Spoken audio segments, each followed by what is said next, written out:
Today does not open with a superstar smiling for the cameras. It opens with players fighting to survive in Santa Clara, and that hits this fan base right in the chest, because this is exactly how a championship roster gets built. In the details, in the quiet reps, in the roster spot that looks small until it suddenly becomes decisive. A rookie pushing veterans, a running back room getting fresh legs, a forgotten defender trying to earn new life, and a breakup that still stings. If you live and breathe the Niners, subscribe right now, because this day has real weight. The name this fanbase needs to circle is Bryson Eason, and I am not going to sugarcoat it. This is the kind of battle that looks tiny in May and ends up deciding a roster in August. The kid came out of Tennessee as an undrafted free agent, but he did not walk in like some random camp body. He earned a combine invite. Teams had eyes on him.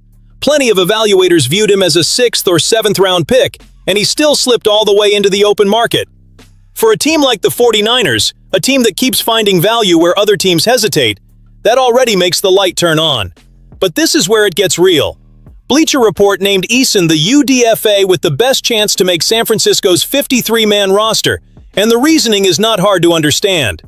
The real interior defensive line depth is not exactly overflowing with proven bodies. The team acquired Osa Odigizua in a trade and invested in Alfred Collins, CJ West, and Grayson Halton over the last 2 cycles. Those players are not moving aside just to be nice. But that 5th spot in the interior rotation feels wide open, the kind of fight where every practice rep gets judged like evidence. Eason has the outline of an opportunity. He has the pre-draft interest. He has that feeling of a player who is annoyed that the league ignored him. I love that. The Niners need that kind of edge. But hunger alone does not survive final cuts. The same league that watched him at the Combine also passed on him round after round. That matters. And inside Santa Clara, the 5th defensive lineman does not always get a jersey unless he can give you something on special teams. Right now, Eason still has to prove that part. And the room is not empty. Evan Anderson already knows the building after 2 seasons. Sebastian Valdez made noise as a UDFA last year, to the point where fans worried about sneaking him onto the practice squad. James Thompson Jr. also arrived as an undrafted rookie, also went to the Combine, and also showed flashes during the pre-draft process. So that neat little automatic hidden gem story does not fit here. Eason has a chance, absolutely, but if he wants that spot, he has to take it by force, not ask for it, not wait around for it, rip it away. And while Eason is trying to turn a narrow doorway into a real NFL job, the next move shows a less glamorous side of roster building, but one that matters a whole lot more than it looks. The 49ers are shuffling pieces at the bottom of the running back room before the wear and tear starts charging interest. Adam Schefter reported that San Francisco signed Jordan Mims and Jemar Jefferson. In that same wave, the team released Sincere McCormick and placed safety Derek Forrest on injured reserve. That is not the kind of news that melts the internet. But for a roster trying to still be standing in January, that is wartime maintenance. Nobody in Santa Clara is going to treat Christian McCaffrey like OTAs are the playoffs. That would make 0 sense. McCaffrey is the emotional and technical center of this offense when he is healthy. He changes the math for defenses, forces respect, creates space, and speeds up Kyle Shanahan's entire plan. So if the team is bringing in fresh legs right now, part of it is about health, volume, practice reps, rotation, and preservation. The starters need work. They do not need to carry a heavy load in May. Mims arrives with a short resume, but it is one that can help in this exact moment. Undrafted in 2023 out of Fresno State, 5'10", 200 pounds, he had 20 carries for 70 yards with the Saints in 2024 and added 12 catches for 71 yards. He later spent time with the Titans, where he played 9 special team snaps in Week 2 on kickoff coverage and return units. His pro day testing did not scream explosion. 4.65 in the 40, 30-inch vertical, 9'5" broad jump, 4.52 shuttle, 7.503 cone.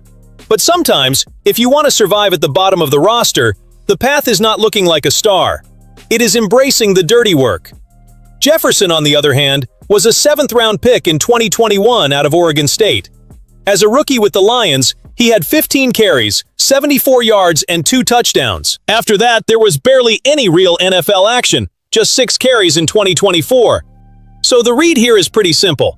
There is opportunity, but it comes on a very short rope. The real battle still points toward Kalen Black and Jordan James. Mims and Jefferson arrive to give the team depth, keep practice moving, and maybe force a conversation that does not fully exist yet. And in a Niners offense, any running back who understands protection, timing, and special teams earns at least the right to be watched seriously. Now comes Derrick Canteen, and this is one of those stories that test who is actually following the whole roster, not just the names sitting on the front page. Plenty of people may not even remember he was on the 49ers radar. Undrafted in 2025 out of Cincinnati, 5'11", he spent his first year as a practice squad piece and then signed a reserve/futures contract in January. Nothing was handed to him. Nothing came gift-wrapped. He is in that cruel NFL space where a player exists inside the building, works, learns, waits, but to the fan base still feels almost like a shadow. The landscape changed though, and it changed in a way that could open a real window.